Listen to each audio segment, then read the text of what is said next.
Assalamualaikum warahmatullahi wabarakatuh. Perkenalkan, nama saya Fisyuna Ramadan dari kelas 1 KA32. Kali ini saya akan menjelaskan materi tentang CMS dan CMD. Apa itu CMS dan CMD? Yang pertama, ada CMS atau biasa kita sebut dengan Content Management System.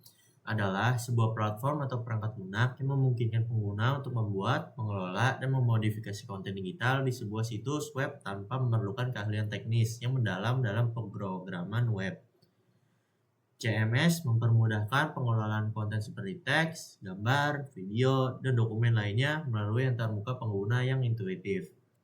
Selanjutnya, ada fungsi utama CMS. Yang pertama, ada pengelolaan konten. Ini bisa menambah, mengedit, menghapus, dan mengatur konten dengan mudah.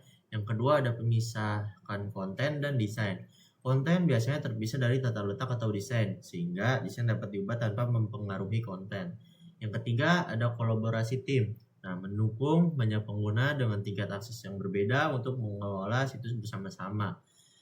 Terus yang keempat, ada kemudahan ekspansi. CMS ini mendukung plugin atau modul untuk menambahkan fitur baru seperti SEO, formulir, atau toko online. Yang terakhir, ada pemeliharaan mudah, memudahkan pembaruan konten atau fungsionalitas tanpa memerlukan pengembangan. Nah, ini adalah contoh-contoh CMS. Yang pertama ada WordPress. Salah satu CMS paling populer untuk blog, portfolio, dan situs bisnis. Yang kedua ada Joomla. Nah, CMS fleksibel untuk situs web komunitas dan bisnis. Terus ada Drupal, CMS canggih yang cocok untuk situs yang memerlukan penyesuaian tingkat tinggi. Terus setelahnya ada Shopify, CMS khusus untuk e-commerce. Dan terakhir ada Wix dan Squarespace, platform berbasis drag and drop untuk memudahkan desain. Nah, keuntungan menggunakan CMS. Menggunakan CMS ini memberikan banyak keuntungan, terutama bagi individu atau organisasi yang ingin mengelola situs web secara efisien, tanpa harus memiliki keahlian teknis tingkat tinggi. Nah, selanjutnya ada CDN atau Content Management System. CDN ini adalah jaringan server yang tersebar secara geografis dan bekerja sama untuk mengirim konten di internet, seperti gambar, video, file, atau halaman web ke pengguna lebih cepat dan efisien. Nah, tujuan utama CDN ini adalah mengurangi intensi atau waktu tunda dan meningkatkan kinerja situs web atau aplikasi.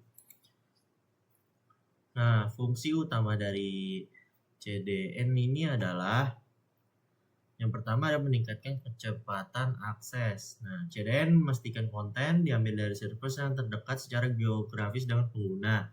Nah, hal ini mengurangi waktu tunda atau latensi dalam pengiriman data dan mempercepat akses situs web atau aplikasi. Yang kedua, ada mengurangi beban server utama dengan menyimpan caching konten statis atau seperti gambar, video, file, CSS atau JS pada server edge. CDN ini mengurangi jumlah permintaan langsung ke server utama sehingga mengoptimalkan kinerja server tersebut. Yang ketiga ada meningkatkan skalabilitas. Nah, CDN ini dapat menangani lonjakan lalu lintas dengan mendistribusikan permintaan ke banyak server dalam jaringan. Hal ini memastikan bahwa situs web tetap berfungsi dengan baik meskipun ada peningkatan jumlah pengguna secara tiba-tiba. Nah, selanjutnya ada CDN. Yang pertama ada Cloudflare, salah satu penyedia CDN terbesar yang paling terkenal. Nah, menawarkan fitur tambahan seperti perlindungan DOS, ekspansi SSL gratis, dan firewall aplikasi web. Cocok untuk situs web kecil hingga besar. Yang kedua ada Akamai, salah satu pelopor dalam teknologi CDN dengan jaringan server terbesar di dunia. Nah, ini digunakan oleh perusahaan besar untuk mengelola konten kapasitas tinggi seperti video streaming dan e-commerce dan menyediakan fitur keamanan yang canggih. Yang ketiga ada Amazon CloudFront, bagian dari layanan AWS atau Amazon Web Service terintegrasi dengan layanan AWS lainnya seperti S3 atau penyimpanan dan EC2 atau server cloud.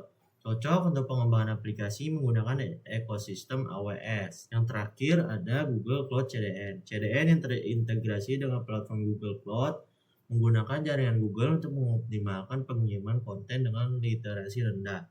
Cocok untuk pengguna yang sudah menggunakan layanan Google Cloud. Nah, selanjutnya keuntungan menggunakan CDN. Dengan CDN, situs web atau aplikasi kita menjadi lebih cepat, lebih aman, dan lebih handal. Nah, terutama ketika melayani audiens global atau menangani lalu lintas yang tinggi. Hal ini memberikan keuntungan kompetitif bagi dari sisi teknis maupun pengalaman pengguna. Nah, CMS dan CDN ini adalah dua teknologi yang berbeda, tetapi keduanya sering digunakan bersama untuk mengelola dan mengoptimalkan situs web.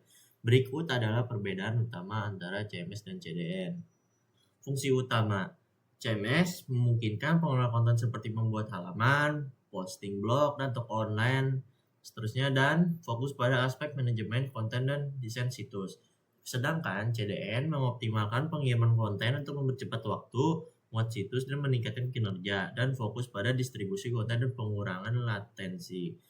Seterusnya ada kecepatan dan kinerja. Nah, CMS ini bergantung pada server hosting dan struktur database. Sedangkan tidak secara langsung meningkat kecepatan situs kecuali dioptimalkan. Sedangkan CDN mempercepat pengiriman konten ke pengguna dan dengan mendistribusikan file statis dari server terdekat dan mengurangi beban server utama. Nah, sekian dari presentasi dari saya. Assalamualaikum warahmatullahi wabarakatuh.